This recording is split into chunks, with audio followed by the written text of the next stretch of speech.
মানব জাতি কবর থেকে উঠবে উলঙ্গ অবস্থায়।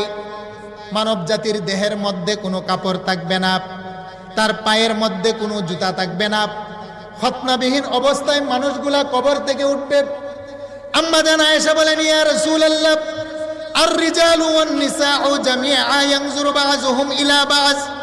ইয়া রাসূলুল্লাহ, হাসরের ময়দানে কোটি কোটি নারী পুরুষ একত্রিত হবে, আমার আল্লাহ উলঙ্গ করে উঠাবেন। বড়ই লজ্জার কথা, নারীরা কি পুরুষের দিকে তাকাবে না, পুরুষরা কি নারীর দিকে তাকাবে না?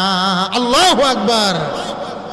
আল্লাহর নবী বলেন, ইয়া আয়েশা, হে আয়েশা, আল আমরু আশাদ্দু মিন আইয়ানজুরা বা'যুহুম ইলা বা'য। হে আয়েশা, এমন একটা পরিস্থিতি হবে হাসরের ময়দানে, কে নারী আর কে পুরুষ সে খেয়ালটুকু থাকবে না। মানুষগুলো পায়ের পাতা রাখার জম পরিমাণ জায়গা পাবে, তার বাহিরে কোনো জায়গা পাবে না। আমার আল্লাহ 5টা প্রশ্ন করবেন, যতক্ষণ পর্যন্ত প্রত্যেকটা নারী এবং পুরুষ 5টি প্রশ্নের জবাব না দিতে পারবে, ততক্ষণ পর্যন্ত একটা কদম সামনেও যেতে পারবে না, পিছনে হটতে পারবে না। আল্লাহু আকবার। আল্লাহর নবীর সাহাবী আনাস বলেন, ইয়া রাসূলুল্লাহ, হাসরের ময়দানে কোটি কোটি মানুষ, আমার আব্বা আম্মা কি আমার পাশে এসে দাঁড়াবে না? আমার প্রিয়তমা স্ত্রী কি আমার পাশে এসে দাঁড়াবে না? আমার আপন ভাই আমার কি সাহায্য করবে না? আল্লাহর নবী আমার আল্লাহর কুরআনুল কারীম তেলাওয়াত করে শুনিয়ে দিলেন, ইয়াউমা ইয়াফিরুল মারউ মিন আখি ওয়া উম্মিহি ওয়া আবি ওয়া সাহিবাতিহি ওয়া বানি। আল্লাহ বলছেন, মা তার সন্তান থেকে সেদিন পলায়ন করবে, সন্তান তার মা থেকে পালিয়ে যাবে, বাবা সন্তান থেকে পালাবে, সন্তান বাবা থেকে পালাবে, স্বামী স্ত্রী থেকে লুকিয়ে যাবে, স্ত্রী স্বামী থেকে লুকিয়ে যাবে। লা ইয়াসআলু হামিমুন হামিমা ইউবাসসিরুনাহুম। বন্ধু বন্ধু থেকে সেদিন পালিয়ে যাবে, একজন আরেকজনের কোনো উপকারে আসবে না। আল্লাহর নবীর সাহাবী বলেন, ইয়া রাসূলুল্লাহ, সেই কঠিন ময়দানে আমরা আপনাকে কোথায় তালাশ করব? আল্লাহর নবী বলেন, আনাস, উম্মত, আমাকে তোমরা 3টা জায়গার ভিতরে তালাশ করবে। আলাস সিরাত, 1 নাম্বার হলো ফুলসিরাতের কিনারায় আমাকে তালাশ করবে। আল্লাহু আকবার। সাইয়েদনা আনাস বলেন, ফা ইল্লাম আলকাকা আলাস সিরাত, ইয়া রাসূলুল্লাহ, ফুলসিরাতের কিনারায় গিয়ে যদি আপনার মুলাকাত না পাই আমরা কোথায় যাব? নবী বলেন, আনাস, আমাকে তোমরা মুলাকাত করবে, তালাশ পাবে আমাকে মিজানের কিনারায়। ইয়া রাসূলুল্লাহ, মিজানের কাছে গিয়ে যদি আপনার মুলাকাত না পাই কোথায় যাব? নবীজি বলেন, উম্মত, আমাকে তোমরা তালাশ করবে ইনদাল হাউজ, হাউজে কাউসারের কিনারায়। অবশ্যই 3 জায়গায় আমি নবীকে তোমরা পেয়ে যাবে। আল্লাহু আকবার। আল্লাহ নবী বলেন, উম্মত, হাসরের ময়দান বড় কঠিন ময়দান। মালিক ইয়াউমিদ্দিন, আমার আল্লাহ হবেন সেদিন বিচার দিবসের মালিক।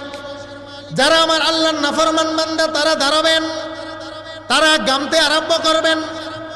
আল্লাহর নাফরমান বান্দাদের ঘামের কারণে কারো ঘাম হবে তার পায়ের টাকনো সমপরিমাণ, কারো দেহের ঘাম হবে তার হাঁটু সমপরিমাণ, কারো দেহের ঘাম হবে তার কোমর সমপরিমাণ, কারো দেহের ঘাম হবে তার বুক সমপরিমাণ। আল্লাহু আকবার। উম্মত, সেই দিন আমার আল্লাহ আমাকে 3টা জায়গায় উম্মতের সুপারিশ করার অনুমতি দিবেন। শাফাআতি লিআহলিল কাবাইর মিন উম্মতি, আমি আমার গুনাহগার উম্মতের পক্ষে সেদিন সুপারিশ করব। আমাকে আমার আল্লাহ দুনিয়ার মধ্যে ঘোষণা দিয়েছিলেন, ইন্না আ'তাইনাকাল কাউসার। আমার আল্লাহ হাসরের ময়দানে আমাকে হাউজে কাউসার দান করেছেন। আল্লাহু আকবার। আমি একবার ফুলসিরাতের কিনারায় যাব, আমার মনে হবে আমার গুনাহগার উম্মতগুলো ফুলসিরাত কেটে কেটে জাহান্নামে পড়ে যাচ্ছে। আমি ফুলসিরাতের কিনারায় গিয়ে দাঁড়িয়ে যাব আর গুনাহগার উম্মতের পক্ষে আল্লাহর দরবারে সুপারিশ করব। আমার আল্লাহ ওয়াদা দিয়েছেন, মান জাল্লাযী ইয়াশফাউ ইনদাহু ইল্লা বিইজনিহি। ইয়া রাসূলুল্লাহ, আপনাকে কথা বলার অনুমতি দিলাম, যার ব্যাপারে আপনি কথা বলবেন কাল হাসরের ময়দানে তাকেই আমি আল্লাহ মাফ করে জান্নাতে পৌঁছিয়ে দেব। একটু জোরে বলেন আল্লাহু আকবার। নবী বলেন, আরেকটা দূর দিয়ে যাব মিজানের কিনারায়। মিজানের কিনারায় গিয়ে আমি দেখব আমার উম্মতের নেকের পাল্লা হালকা, আমার উম্মতের গুনার পাল্লা ভারী। আমি পেরেশানের মধ্যে পড়ে যাব, আল্লাহর দরবারে সুপারিশ করব।